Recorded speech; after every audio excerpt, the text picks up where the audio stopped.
आंखें बंद हो गई, कान बंद हो गए, सब बंद हो गया, रास्ता भूल गए। अब वापस जाने का कोई रास्ता नहीं।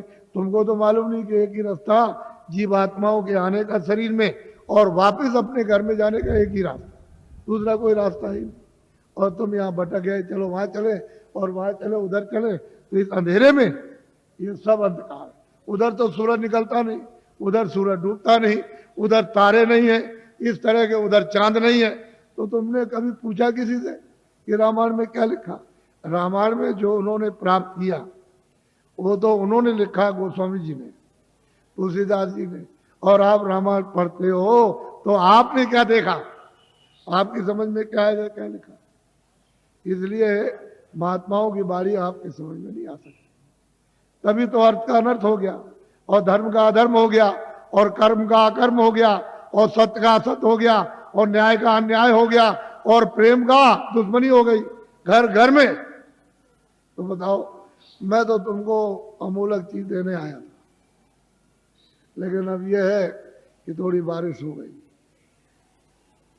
तो ये जमीन अमीन भीग गई, तो आप समझते हो हमारे कपड़े गंदे हो जा रहे। कपड़े तो बच्चा गंदे होते ही हैं और होंगे ही, लेकिन जो जीवात्मा जो कितने जन्मों से गंदी हो गई, कभी तुम इसकी सफाई करके इसको आजाद स्वतंत्र कभी करोगे? कभी तुमको ये मौका मिलेगा? ये तो समय निकला जा रहा, अभी बस समय खत्म हो रहा। बहुत तो समय चला गया आपका, बहुत बरस आपके निकल गए, अब ये थोड़े से रह गए, वो भी निकलने वाला। बस फौरन वारंट अभी कटता है और तुमको निकाल देगा। बस साल सुई की नोक और बालू का एक कण एक जर्रा जाने वाला, एक किराए का मकान है। तो अमोलक चीज, ये अनमोल मनुष्य मंदिर में ये जीवात्माओं का अमोलक धन। तो तुमने ये तो कभी सोचा नहीं कि भाई हमने जीवात्मा के लिए अभी तक क्या इकट्ठा किया, उसके लिए कौन सा धन कमा के रखा कि जब तुम यहां से जाने लगोगे तो जीवात्मा की रक्षा हिफाजत होगी। उधर तो कोई मदद करेगा नहीं, उधर तो इधर से निकालेगा, और उधर उसने हिसाब कर दिया कि इनको ले जाओ, इन्होंने बड़े मृत लोक में जाकर बड़े दुष्कर्म और बड़े मतलब बुरे काम और पाप कर्म किए, तो इनको ले जाओ, कुत्ते में बंद करो जाकर के। तो कुत्ते में बंद, कुत्ते से निकाला बिल्ली में बंद, बीच से मिला तो गधे में बंद, गधे से निकाला ऊंट में बंद, तो ऊंट से निकाला किसी पंछी में बंद, तो 4 खाने 84 लचोनिया। फिर तुमको ये मनुष्य शरीर किधर मिलेगा? तुम तो ये सब जानते नहीं, तुमको तो ये सब मालूम नहीं, तुमने तो देखा नहीं। इसलिए मैं तुमको अमूलक चीज देने के आया हूं।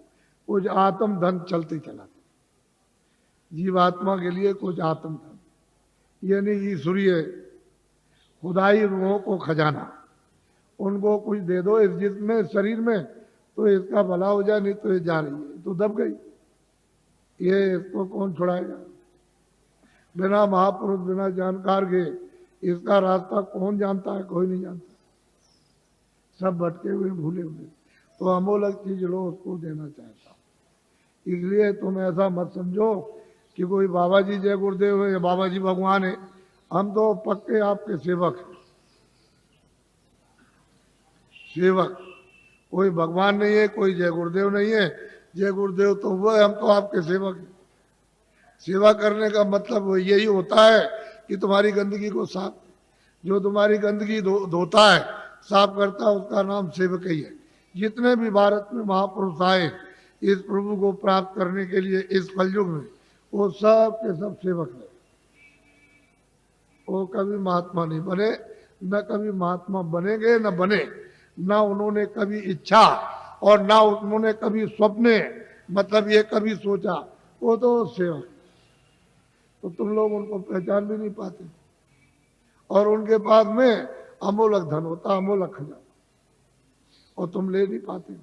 इसी जमीन में वो भी आते हैं, इसी जमीन में तुम हो, तुम इसमें लगे पड़े हुए हो, और वो यहाँ से निकल के चले गए, और तुमको कहते हैं भाई जल्दी कुछ अपना काम करो, नहीं तो ये पराया काम, ये बोझा ढोते हो, ये तो छूटने वाला है, तो ये शरीर चला जाएगा, ये तो मकान तुम्हारा नहीं है, ये सामान पड़ा रह जाएगा। तो अमोलक चीज है, अमोलक धन है, तुम्हारे साथ खजाना रखा हो अथा। लेकिन अब क्या करे बेचारी जीवात्मा, ये इसमें बंद है, इस कोठरी में बंद हो गई, इस कार में फंस गई।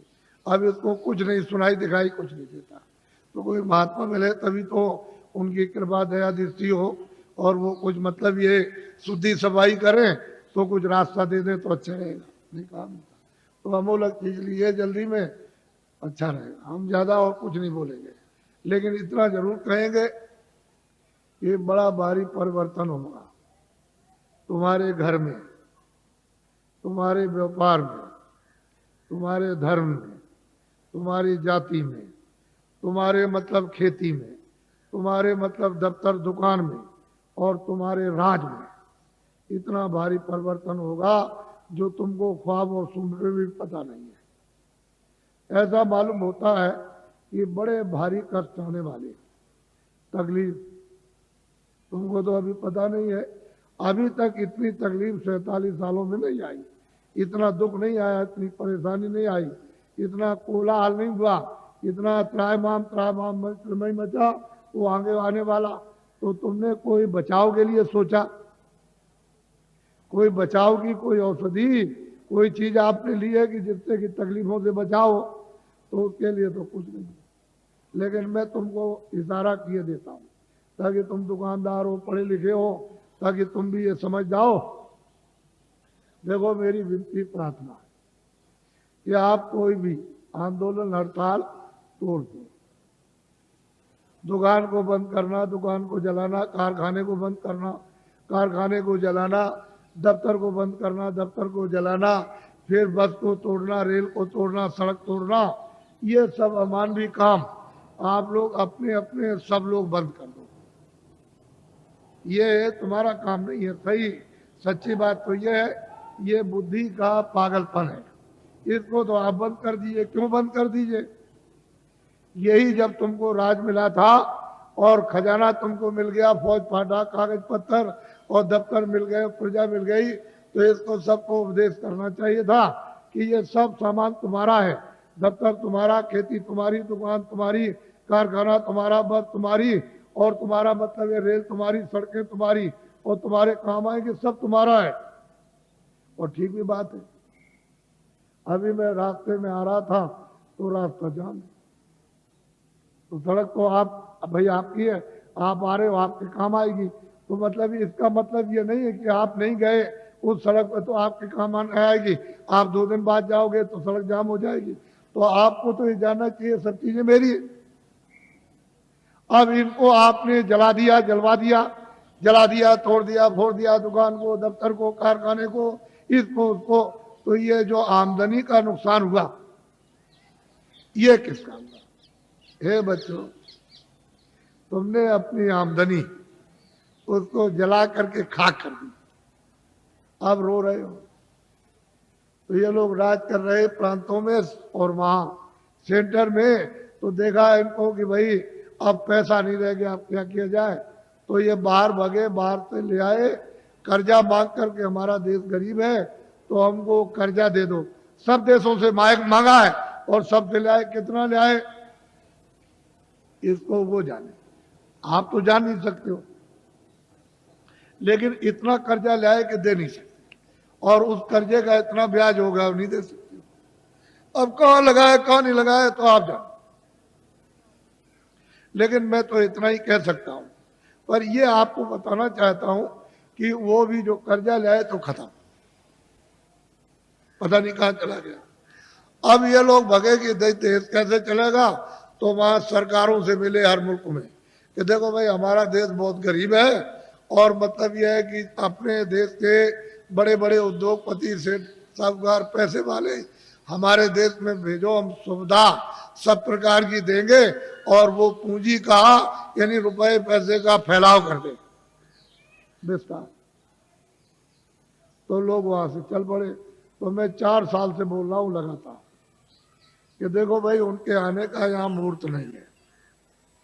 विदेशी उद्योगपतियों का भारत में रुपया पैसा फैलाने का, पूंजी निवेश का यानी मुहूर्त नहीं है, योग नहीं। और ये भी साथ साथ कहता हूं कि तुम लोग भी विदेश में पूंजी का विस्तार जाके मत करना, क्योंकि तुम्हारा विदेश का बाहर हो जाएगा, तुम हाथ मलते रह जाओगे। ये हमारी बात को आप लोग नोट कर लो। ये खास बात आपको सुना रहा हूं। अब आप क्या करो कि रुपया पैसा नहीं तो हम भी जानते हैं, हम भी देखते हैं। ऐसा थोड़ी है कि हम पागल हो गए या पागल होके आपको चिल्ला रहे बता रहे। मैं भी जानता हूं ये बात नहीं है, लेकिन ये कहना चाहता हूं कि जितने भी आपके यहाँ सेठ साहूकार छोटे बड़े, उनको इकट्ठा करो और उनसे ये कहो कि हम तुमको सब सुविधा देंगे, तुम कहीं से भी रुपया पैसा ले आओ, तुमसे पूछा नहीं जाएगा तुम कहां से ले आए, और इनकम टैक्स सेल टैक्स इस पर नहीं लगेगा। ये कारखाना लगाओ छोटा बड़ा, 1 साल में या 1.5 साल में 2 साल के अंदर छोटा बड़ा कारखाना लगा दो। और इतना ही काम आप सेठ साहूकारों को करना है कि जितने बच्चे यानी छात्र स्कूल में पढ़ते हैं इनको नौकरी और काम दे दो, बस इतना ही। हम आपको पूरी सुविधा देंगे। तो आप ये क्यों नहीं सोचते हो जो आपको दिशा बताई जा रही, आप लोग क्यों नहीं सोचते? जब आपको एक दिशा बताई जा रही सही सच्ची, तो आप क्यों नहीं इसको सोचते हो इनको सुविधा दे दो, इनकम टैक्स सेल टैक्स थोड़े दिन के लिए तो खत्म करो। जब आमदनी बहुत होने लगे तो नॉमिनल यानी मतलब यह है कि मामूली तो ठीक है, लेकिन ये क्या, और पीछे वाले का आप अपना जो लेते हो लेते रहो, तो आप जानो। लेकिन ये कहो इनसे कि हम तुमको बैंक से रुपया नहीं देंगे, तुम कहीं से लाओ तुमसे पूछा नहीं जाएगा। एक छोटा सा कानून बना दो 2 लाइन का, बस उसमें लिख दो कि भाई आपसे पूछा नहीं जाएगा और इस नए कारखाने पर कोई इनकम टैक्स सेल टैक्स नहीं लगेगा और आप छात्रों को काम नौकरी दो, बस आपको ये करना। लेकिन आपने मेरी बात को 4 साल से ध्यान में किसी ने नहीं दिया, और दिन भर दिन तुम्हारी हालत इतनी जैसे कि लकड़ी में घुन लग गया, उससे भी बेहतर हालत होती जाए, फिर तुम मानते क्यों नहीं हो? तो इसके माने है कि तुम्हारे कर्म इतने खराब सबके, यानी इतना दुष्कर्म है कि वो कुछ लगने ही नहीं देता। फिर मेरी बात को सुनो ध्यान से, ये अगर बाहर से आ जाएंगे तो तुम्हारे कारखानों का नक्शा बनाएंगे कि तुम बनाते क्या हो अपने कारखाने में, वो सब नक्शा बना करके बाहर ले जाएंगे। फिर वो क्या करेंगे तुमको तो मालूम नहीं है कि वो आएंगे तो कई काम करेंगे कि तुम्हारा सामान बाहर बनाएंगे सुंदर, ये सुंदर कुछ सामान नहीं सुंदर बना देंगे और मजबूत, और जितना तुम्हारा 400 का है वो 100 का रखेंगे, 400 रुपए का बिकता हो 100 का बेचेंगे, और 300 का बिकता हो 50 का बेचेंगे। वो मुनाफा नहीं लेंगे, बड़े चालाक हैं कि मुनाफा नहीं लेंगे, और बाजार में वहां से सामान ला के उतार देंगे आपकी मंडी में। तो ये जब ये देखेंगे लोग कहेंगे भाई बड़ा सुंदर है और बड़ा मजबूत और बहुत सस्ता है, ये सामान तो ये यहाँ का दुकानों पर रखा है देसी बाजारों का, ये तो बहुत महंगा है, तो कोई लेगा नहीं। जमा करना एक बात तो ये। और वो क्या करेंगे, बड़े बड़े बोर्ड बना दिए, 3-3 लाख 2-2 लाख और 5-5 लाख के कलकत्ते और दिल्ली और बंबई में उन्होंने लगा दिया कि ये मेरा विदेशी कंपनी का नाम, और उसके उन्होंने शेयर निकाल दिए। तो आपने शेयर खरीदना शुरू कर दिया और शेयर खरीदने लगे, वो तो शेयर बेच करके दलालों को दे दिया और वो रुपया ले गए देसी बॉर्डर पर, वहां डॉलर ले लिया और चले गए अपने देश में। वहां से कहते हैं कि भारत अभी आहिस्ते रहे, अभी हम पुनः फिर से विचार करेंगे। एक बात तो ये हो गई। और यहाँ 19 शहरों को एक ईंट नहीं रखी है और सुई की नोक नहीं बनी यहाँ भारत में, और कंपनी का नाम और शेयर बिक रहे और दलाल बराबर निरंतर बेच रहे। अरे बच्चा, ये सामान जो लाकर दुकानों पर जब नहीं बिकेगा तो उससे भी कम बेचोगे आप। जब ये नहीं बिकेगा और उन कारखानों का सामान उठा करके तुम अपनी दुकानों पर नहीं ले आओगे तो वो क्या करेंगे कारखाने वाले, वो तो अपने आप बंद हो जाएंगे, बिना हमारे मर गए। कोई हड़ताल नहीं, कोई ये नहीं, कोई तोड़फोड़ नहीं, वैसे ही बंद हो गए। तो जितने भी वहां मजदूर और वहां पर जितने भी क्लर्क और वहां मैनेजर काम करते हैं, सब जब बंद हो जाएंगे तो घर बैठ जाएंगे। तो आखिर उनके बच्चे पढ़ते हैं स्कूल में तो काम, जब सब कारखाने बंद हो जाएंगे तो नौकरी काम। इन छात्रों को किधर से मिलेगा? कभी आपने सबने बैठ करके इस पर गहराई से सोचा? ऐसे हवाबाजी करते रहे। फिर वो आएंगे यहाँ सब जगह अड्डा जमा लेंगे, सब जगह। और तुम जितने भी की पोस्ट के, बड़ी पोस्ट के बड़े जिम्मेदार, उनको सबको अपने पैसे, क्यों कि भारत का आदमी बहुत लालची, बहुत लालची, उनको खरीद लेंगे तो ये भारत भर फिर गुलाम हो जाएगा और तुम ऐसे हाथ मलते रह जाओगे, सट से चला जाएगा, सट से। इसलिए सोचो, बाबा जी का अगर इसमें कोई मतलब हो तब तो एक बात कह भी सकते हो। तो मैं तुम्हारी परेशानी जो तुम चिल्लाते हो आकर के और कहते हो बड़ी तकलीफ है और बड़े, ये तो भाई डॉक्टर हैं और बड़ी बड़ी फैक्ट्रियां और बड़े बड़े अस्पताल है, वहां जाओ दवा करो, जा कह लगे हमने तो बहुत दवा कर ली और हमारी घर घर बीमारी, ये जितने बैठे हैं सब बीमार, बच्चे बीमार, बच्ची बीमार, बुढ़ा बीमार, अड़ोस में पड़ोस में बीमार, बीमारी बीमारी बीमारी, और दवा खाते खाते परेशान, और अब मतलब ये बीमारी नहीं जाती है तो इधर गिरते हो आकर के इधर कि भाई कुछ बता दिए, कुछ दया कर दिए, कुछ भाई यहाँ कहाँ से अस्पताल, यहाँ दवा अस्पताल में जा करके कह लगे वो तो हम सब कर आए और सब दवा खा ली, कोई दवा हमने छोड़ी नहीं, तो इधर कैसे आए, कह लगे तो दुआ दे दीजिए आसन। अब क्या करें, अब इनकी तकलीफ देख करके कुछ खा भी नहीं जाता, क्या तकलीफ है। अब इनसे कहते हैं कि भाई तुम, अरे भाई तुम ये क्या कर रहे हो, ये जो बुरे काम करते हैं इसी से तकलीफ आई, तो बुरा काम तो कम से कम छोड़ दो। तो बात तुमसे समझ में नहीं आता उनकी कि भाई कैसे छोड़ेंगे वो। अब इतनी कमजोरी दिल दिमाग में आ गई कि आपकी समझ में नहीं आता। तो बच्चों, बचाव का रास्ता लो, तकलीफ तो आने वाली, सब चिल्लाएंगे, बचने वाला कोई भी नहीं है, सब चिल्ला। अब देखिए आप सब चिल्लाओगे अभी देखो, और बाहर के तो वो चंडी है, चंडी एक देवता, मेरी तरफ सुनो, चंडी एक देवी है। तो तुमको तो मालूम नहीं कि देवता है कि देवी है, ये तो आप कुछ जानते नहीं हो, कुछ नहीं मालूम। तो चंडी 4 सालों से निकली है, एक हाथ में तो मसाल है और दूसरे हाथ में उसके एक तलवार है, और निकली हुई है सब सारे देशों का वो दौरा कर रही है, मुल्कों का। तो जिस देश में जाती है वहां धन गायब कर देती है, ये जो भी उस देश के धन का नाम होगा वो गायब। तो वहां की जनता कहती है कि भाई धन किधर गया, तो जो सेठ साहूकार वो भी कहने लगते हैं कि भाई ये धन किधर चला गया। फिर वहां का जो शासन करते हैं, राज करते हैं, वो भी कहने लगते हैं कि भाई ये धन किधर चला गया, अब क्या किया जाए, कुछ ऐसा करना चाहिए, कुछ ऐसा। दूसरे मुल्क में जाएगी वहां गायब, तीसरे मुल्क में, सब मुल्कों में जाएगी और भारत में भी आएगी, वो छोड़ नहीं सकती भारत को भी, यहाँ भी आएगी तो यहाँ के धन को गायब कर देगी।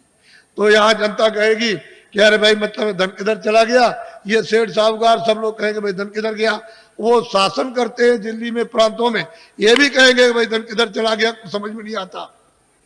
ये सब मुल्कों के जब सब के सब चिल्लाने लगे और रेडियो और अखबारों पर आने लगे, अरे बच्चा तब मेरी बात को मान लेना, अभी तो सुन तो ले,